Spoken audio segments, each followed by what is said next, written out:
toate schimbările care au avut loc în istoria artei au fost generate de ideea asta de a inova, de a încerca să creezi ceva care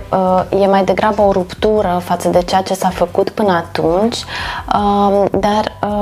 m-aș întoarce la una dintre cărțile care explică foarte bine fenomenele astea, modernismul, postmodernismul, al lui Matei Călinescu, 5 fețe ale modernității, în care el vorbește, postmodernismul e una dintre fețele ei și vorbește acolo și despre modernitate versus modernism, care e diferența între ele. Dacă ar fi așa să împărțim, să zic, să periodizăm toată istoria artei, avem de-a face cu arta antică, evul mediu și apoi modernitatea și apoi, mă rog, tot ce s-a întâmplat după secolul 20 și într-un ritm mult mai alert.